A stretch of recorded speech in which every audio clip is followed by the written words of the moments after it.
Okay, next we will start metals and non-metals chapter. Okay, so in this chapter we are going to study about metals separately and non-metals part separately. Okay, so first we will study about metals, non-metals, and one important element called metalloids. Okay, about these three things we will be studying. First, about these things we are going to study the physical properties. Okay, so first we are going to study the physical properties of metals and non-metals. So physical properties of metals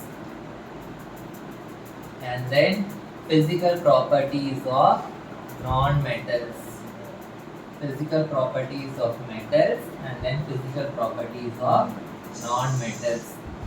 Okay, so how will be their state? Suppose if you take metals, okay, so metals will be always in solid state. Metals are always solid state except mercury. Okay, except mercury. Mercury alone, it is a liquid metal. Okay, non-metals, they can be in solid form or liquid form or gaseous form. They can be solids, liquids or gases. Okay, there is only one non-metal which will be in liquid form. That non-metal which is in liquid form is bromine. Only bromine is the non-metal which is in liquid form. Okay, all other non-metals will be in solid form or gaseous form. Okay, and non-metals, they will be generally very hard. They are generally very hard. So metals are generally very hard. Okay, so except you can say sodium, potassium. Sodium and potassium, they are called as soft metals. Why they are called as soft metals? Because they can be easily cut with a knife. They can be easily cut with a knife, so they are called as soft metals. Okay, so non-metals, they are generally very soft and they are very brittle. Brittle means what? Brittle means they are easily breakable. Brittle means what? They are easily breakable. There is one exception. It is diamond. Diamond alone, it is the very hardest non-metal. Okay, it is a very hardest non-metal. Understood?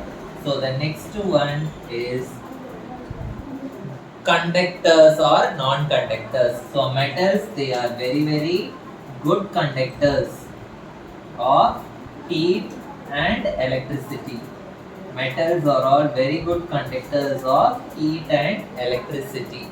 Okay, why they are good conductors of electricity? They are good conductors of electricity because metals will have free electrons. Metals will have free electrons. Because of that only they are conducting electricity. So good conductors of heat. So which metal is the best conductor of heat? You should write silver. Silver is the best conductor of heat. And which metal is the poor conductor of heat in Ketangana? Lead is the poor conductor of heat. Okay. Next, non-metals. Non-metals are very bad conductors of electricity. They are bad conductors of electricity. Bad conductors of electricity means they will not conduct electricity at all. Why they will not conduct electricity? Because they will not have any free electrons to carry current. There is only one exception. What is that exception? Graphite. Graphite is a non-metal which will conduct electricity. Why graphite alone is able to conduct electricity? Because graphite will have free electrons to carry current. Okay, understood? The next one is malleability. Malleability. What is meant by malleability? Malleability means making the metals into thin sheets. They are called as malleability. Okay, malleability means making thin sheets. Okay, so metals are always malleable, non-metals are non-malleable. That means what? Metals can be made into thin sheets, but non-metals cannot be made into thin sheets. Okay. So example, which is the most malleable metal? அப்படின்னு கேட்டாங்கன்னா, you have to write either silver or gold. It is the most malleable metal. Okay. So the next one is ductility. Ductility means making thin wires. Making thin wires with the help of metals. Okay. So with metals we can make wires. So we can say metals are ductile, but with non-metals we cannot make wires. So non-metals are non-ductile. Similarly, if they ask which is the most ductile metal, you can say gold or silver. Okay, silver or gold is the most ductile metal. So the next one is sonority.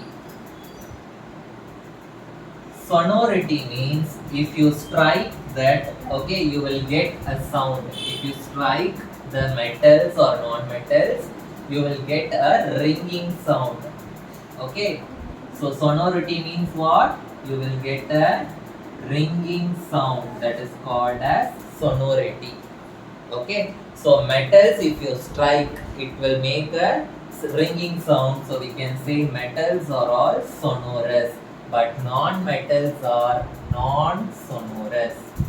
Okay, since metals are sonorous, we can use them in making bells. Okay, bells or fire alarms. Okay, next, lustrous. Lustrous means having a shining surface. Having a shining surface. Okay, usually metals are all lustrous. All the metals will have a shining surface. Example, you can say gold, silver and gold, they have a shining surface. Because of that only they are used in making jewels. Okay, so non-metals, they are non-lustrous. They do not have a shining surface except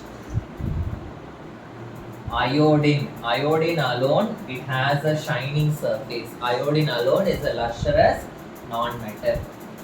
Okay, so the next one is density.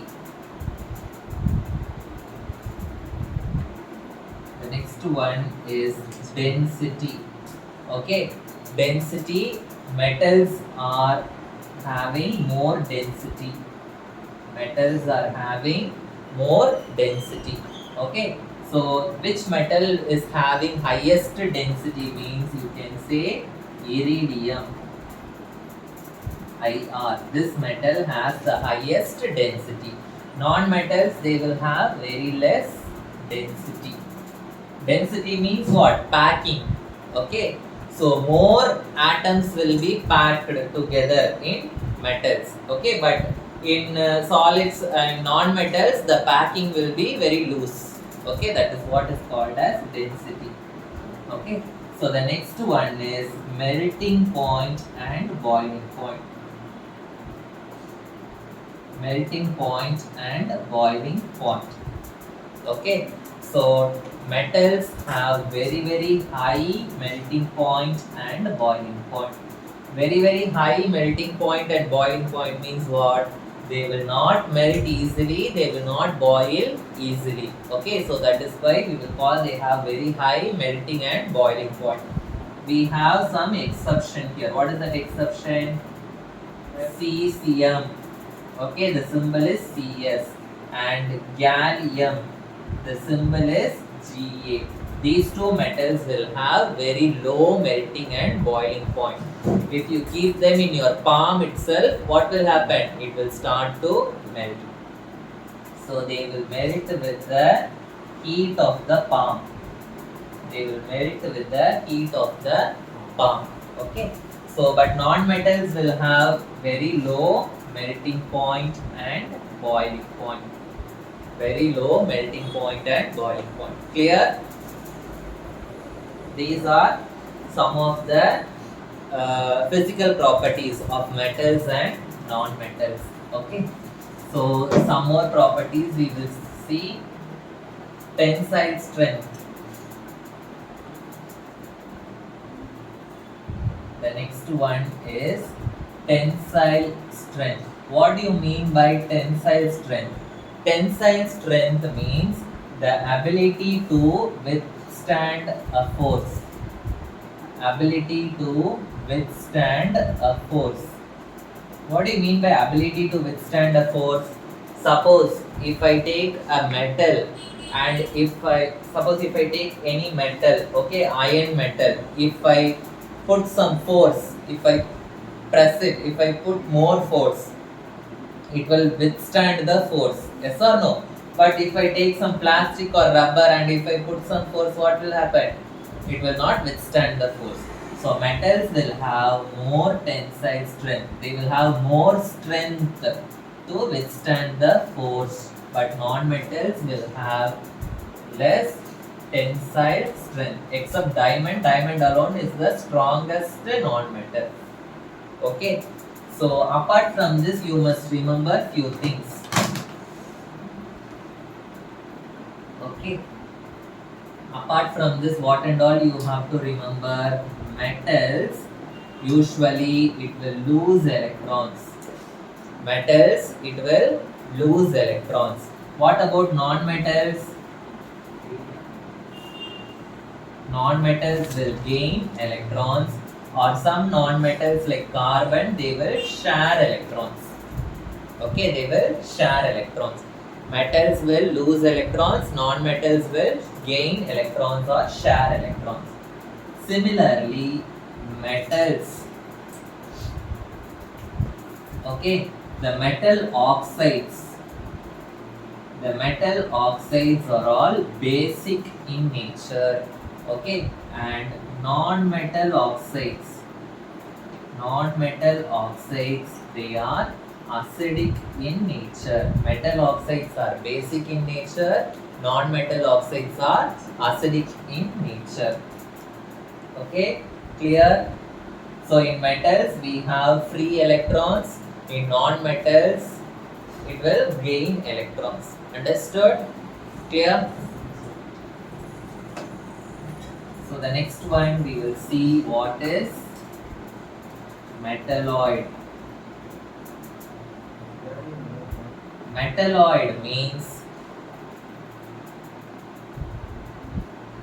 it shows the property of both metals and non-metals. It shows the property of both metals and non-metals.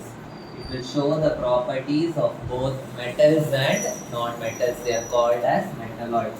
Example, silicon, germanium. They are all examples for metalloid. So what is the metalloid? It will show the property of both metals and non-metals. Some more points if you want to say. Sodium and potassium, they are always stored under kerosene. Why they are stored under kerosene? Because they are highly reactive metals. They are highly reactive metals, so they are stored under kerosene. Okay, if you don't store under kerosene, what will happen? They will catch fire. Okay, it will catch fire if it is not stored under kerosene. Okay, so they are highly reactive and they are stored under kerosene. Similarly, if you take the non-metal phosphorus, okay, this phosphorus, it is always stored under water. It is always stored under water. Why it is stored under water? Because this will also catch fire if it is not stored under water. Understood? So these are the important information regarding metals, non-metals and metalloids. These are all physical properties. Okay. So now we will move on to the chemical properties of metals and non-metals. So the next topic we will quickly revise is reactivity series. Okay. What do you mean by reactivity series? Okay, so reactivity series means the metals are arranged. Reactivity series means what? The metals are arranged. How it is arranged? It is arranged in the decreasing order of reactivity. It is arranged in the decreasing order of reactivity. Decreasing order of reactivity means what? It is arranged from highly reactive metals. It is arranged from highly reactive metals to less reactive metals. Okay, it is arranged from highly reactive metals to less reactive metals. So what is the reactivity series? Potassium, sodium, calcium, magnesium, aluminium, zinc, iron, lead, hydrogen, copper, mercury, silver and gold. This is the reactivity series. Though the elements on the top they are highly reactive, the elements in the bottom they are less reactive. So you must draw an arrow mark like this. Okay, so understood what is reactivity series? You have to by heart the reactivity series. It is very very important. Now from this reactivity series they may ask a question. Hydrogen is a non-metal, but it is placed along with the metals in the reactivity series. Okay, hydrogen is a non-metal, but it is placed in the reactivity series. It is placed in the reactivity series. Why? அப்படின்னு கேட்டாங்கன்னா hydrogen also loses electron. Hydrogen also will lose electron like the metals. You know metals will lose electron. Just now I said. Yes or no? So similarly, hydrogen also will lose electron just like the metals. So that is why it is placed in the reactivity series of the metals. Understood? So the next one is we will study what is the thermite reaction. Thermite reaction. Thermite reaction means it is the reaction between iron oxide. It is the reaction between iron oxide and aluminium metal. So what is thermite reaction? It is the reaction between iron oxide and aluminium metal. So this thermite reaction is a very important reaction. Many questions can be asked from this. So thermite reaction means what? The reaction between iron oxide and aluminium metal. Iron oxide, the formula is Fe2O3. Okay, Fe2O3. This is going to react with aluminium metal. Aluminium metal, what is the formula? Al. So I am taking 2Al. So what will happen? You know here aluminium is more reactive than iron. Yes or no? So aluminium will come to iron's place.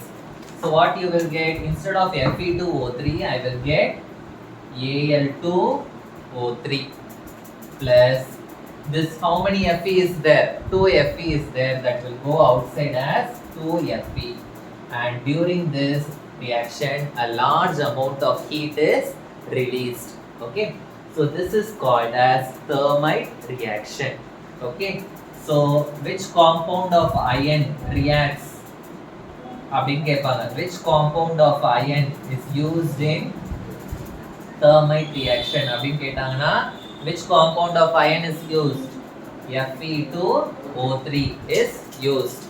Okay. Adhe madri, which metal is used in thermite reaction? What answer you will write? Aluminium metal is used in thermite reaction. Which metal is obtained? What you will write? Which metal is obtained in the thermite reaction? Iron metal is obtained. Heat is released. So what type of reaction is this? Exothermic reaction. It is a exothermic reaction. So aluminium is displacing iron. Yes or no? So can we say this as displacement reaction? Sure. Yes. So this is also a displacement reaction. Already in first lesson we studied a combination reaction which is also exothermic. Yes or no? But this is a displacement reaction which is also an exothermic reaction. Clear? Understood? Yes. So during this reaction, large amount of heat is released. Okay. So that is why the iron metal which is obtained, it is obtained in the molten state. So how this iron metal is obtained? It is obtained in the molten state. So this also they will ask, what is the physical state of this iron metal? So what is the physical state of this iron metal? It is in the molten state. So the iron metal is obtained in the molten state. Why it is obtained in the molten state? Because more amount of heat is released. What are the uses of this thermite reaction? The iron metal is used in the molten state, so it is used for filling the cracked machine parts. It is used for filling the cracked machine parts. Okay, and it is used for joining the railway tracks. It is used for joining the railway tracks, filling the cracked machine parts. It is used for welding, all these purposes it is used. Why it is used for all these things? Because the iron metal I am getting it in molten state. Understood? So the next important topic in this lesson is aqua regia.